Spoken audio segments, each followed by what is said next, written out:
2011 से 12 के बीच में मैंने एनसीईआरटी की जो हिस्ट्री की किताबें हैं उनको पढ़ा, और हम्म। जिनमें मुझे लगा कि कुछ डिस्टॉर्शंस हैं। ये तो एप्लीकेशन दिखाया है।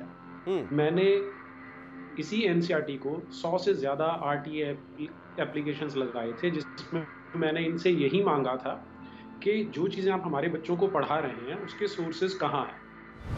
ये सब पढ़ने और सुनने के बाद हमारे माइंड में बहुत सारे डाउट्स भी आते हैं। सबसे पहले क्योंकि हम यंगस्टर्स हैं तो पहली चीज जो स्ट्राइक करती है हमारे माइंड में वो ये है कि इज इट फेक और इज इट फॉर रियल।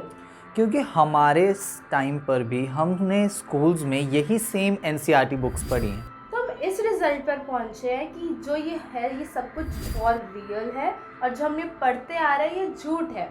तो मतलब एनसीईआरटी बुक्स में भरोसा करना थोड़ा रिस्की है। हर साल लाखों बच्चे इन एनसीईआरटी बुक्स को पढ़ते हैं और ट्रस्ट करते हैं, पर उनको ये नहीं पता कि वो झूठ पढ़ रहे हैं। इस चीज़ को डिटेल में एंड फैक्ट्स के साथ जानने के लिए हम नीरज अत्री जी से समझ लेते हैं ताकि हम और आप सच जान सकें। तो ये वीडियो आपको कुतुब मीनार का सच बताएगी विद फैक्ट्स। आप जिस आरटीए एप्लीकेशन की बात कर रहे हैं वो मैंने 7th क्लास की जो एनसीईआरटी की किताब है आवर पास्ट, सेकंड पार्ट उसका, इसमें से लगाई थी।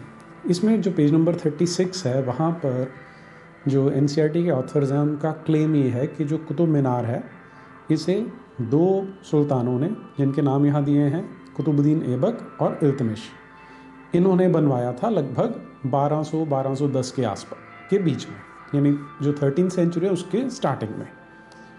तो हमने सिर्फ इनसे ये मांगा कि ये जो आप क्लेम कर रहे हैं वो आप किस आधार पे कर रहे हैं, किस बेस पे कर रहे हैं।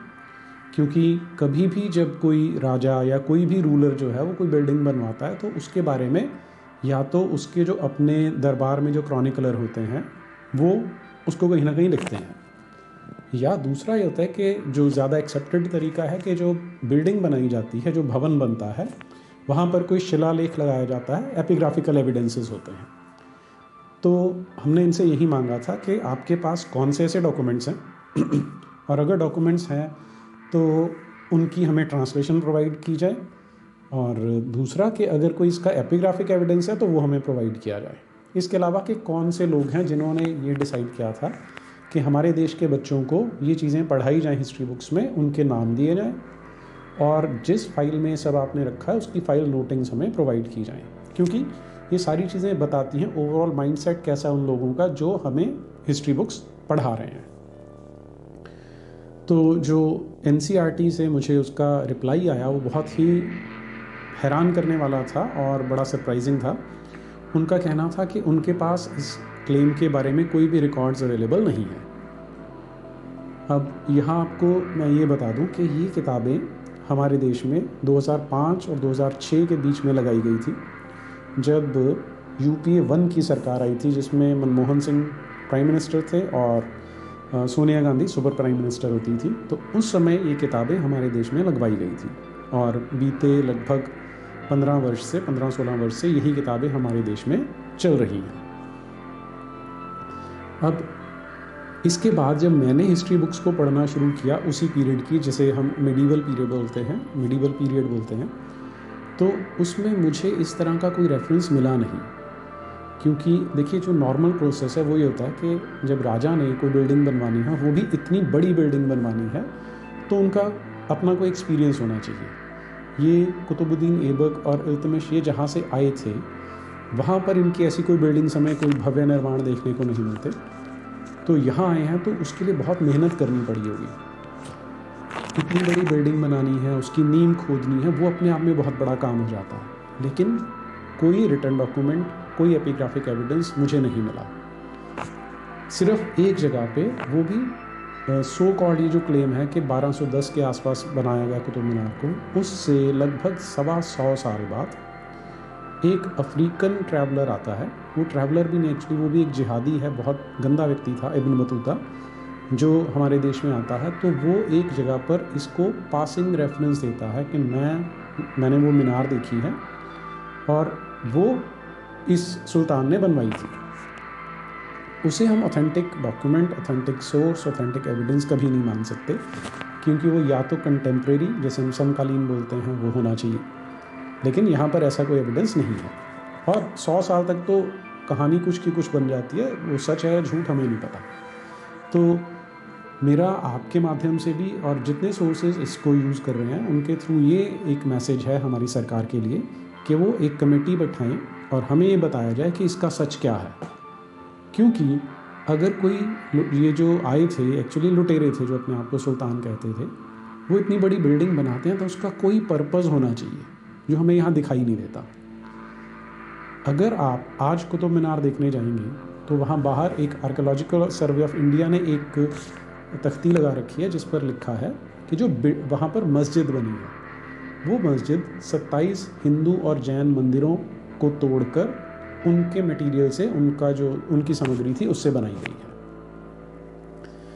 अब इसमें सवाल ये उठता है कि अगर इतना बड़ा टेम्पल कॉम्प्लेक्स था जिसमें 27 मंदिर थे, तो क्या इस कॉम्प्लेक्स को बनाने वालों ने बीच में इतनी बड़ी जगह छोड़ रखी थी कि कोई लुटेरा आएगा और वहाँ पर इतनी बड़ी बिल्डिंग का निर्माण कर पाएगा? तो ये चीज़ें क्वेश्चन खड़े करती हैं। कोई 1% चांस ये भी है कि मैं झूठा साबित हो जाऊं और सच में निकल आए कि कुतुबुद्दीन ऐबक ने बनाया था, लेकिन अभी तक ऐसा कोई एविडेंस नहीं है।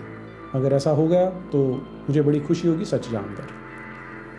लेकिन इसके अलावा अब क्योंकि सच नहीं बताया जा रहा तो बहुत सारी थ्योरीज फिर लोग फ्लोट करना शुरू कर देते हैं। उनमें से जो सबसे प्लॉजिबल थ्योरी यहाँ पर समझ में आती है वो क्या है कि जिस जगह पर आज कुतुब मीनार है उसे मेहरौली कहा जाता है। तो ऐसा कहा जाता है, उसे मेहरावली कहते थे। और ये जो कुतुब मीनार नाम है बहुत बाद में आया है। आज से अगर 150-200 साल जब अंग्रेज़ों का राज था तब भी इसे कुतुब मीनार शायद नहीं कहा जाता था। तो क्या ये बनाई हुई हिस्ट्री है? क्योंकि अब मैं जब आपसे मेहरौली की बात कर रहा हूँ तो हमारे यहाँ एक खगोल विज्ञानी हुए हैं, एक ऋषि कहा जाता है उन्हें, वराह मिहिर। तो मिहिर के नाम से मेहरावली या मेहरौली ये जगह कहलाती है। अब अगर वो एक खगोल विज्ञानी थे तो ये चीज़ें कुछ आपस में सेट बैठना शुरू कर देती हैं। जो क्लेम आपको सामने दिखाई दे रहा है कि 27 मंदिर हैं, कुतुब मीनार में आज 5 मंजिलें हैं, लेकिन मुझे ध्यान है जब हम छोटे होते थे तो हमें बताया जाता था कि इसकी 7 मंजिलें हैं। तो जो 7 मंजिलें हैं वो एक हफ्ते के 7 दिनों को डिनोट करती हैं। और कुतुब मीनार का अगर आप स्ट्रक्चर देखेंगे तो उसके चारों ओर जो बैंड्स बने, जिन्हें फ्री या फ्रीज बैंड्स कहा जाता है, वो 24 हैं जो एक दिन के 24 घंटों को डिनोट करते हैं। और जो आसपास 27 मंदिर हैं जिन्हें तोड़ा गया, वो 27 नक्षत्रों को डिनोट करते हैं। तो ये पूरी तरह से जो सनातन संस्कृति में जो खगोल विज्ञान है या जो एस्ट्रोनॉमी है उस पर आधारित हो सकता है। तो क्या ये कोई एस्ट्रोनॉमिकल टावर था? हमें नहीं पता, लेकिन सरकार को इस पे ज़रूर ध्यान दे के हमें सच बताना चाहिए। तो मैं आपके साथ इस आरटीए के बारे में ये शेयर करना चाहता था। नमस्ते। Thanks for watching this video. अगर आपको वीडियो अच्छी लगी हो तो लाइक कीजिए, चैनल को सब्सक्राइब कीजिए और वीडियो को जितना हो सके उतना शेयर कीजिए। Because we all are the victim of this fake history. हम इसकी आगे के भी वीडियोस लाने की पूरी कोशिश करेंगे ताकि हम आपके साथ और चीज़ें शेयर कर सकें।